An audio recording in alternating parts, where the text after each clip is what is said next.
Tem que vencer, né? Se o Vasco tem que vencer um jogo, esse jogo se chama Corinthians. O Vasco precisa vencer o Corinthians em São Januário para se garantir na primeira divisão do Campeonato Brasileiro. Eu, Bruno Moraes, acredito que o Vasco precisa de uma vitória e um empate para a permanência, né?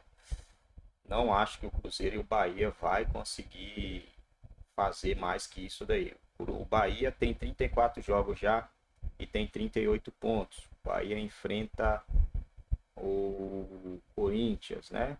O Cruzeiro tá numa fase, eu acho que o Cruzeiro tá numa fase pior que a fase do Bahia. Então pode ser que o Cruzeiro caia aí, né? No lugar do Bahia. Os dois, a briga para mim tá entre os dois.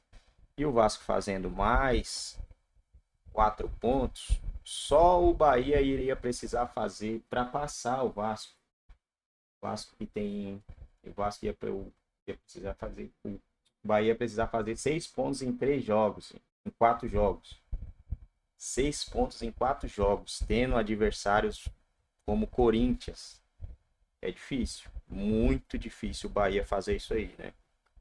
Então por isso que em 5, para mim em 5, precisar, o Vasco precisa de 4. Na minha opinião, pela o andar da carruagem do campeonato, não acho que esse campeonato vai ser mais que isso daí para escapar da zona do rebaixamento.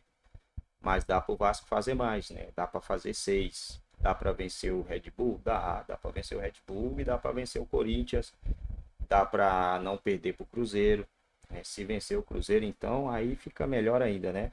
Vencendo o Cruzeiro, o Vasco já crava aí a permanência na Série A do Brasileirão, porque ele vai estar jogando o Cruzeiro lá para baixo.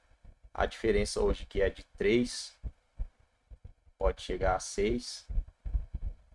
E aí 6 pontos para o Cruzeiro tirar do Vasco. Difícil, hein?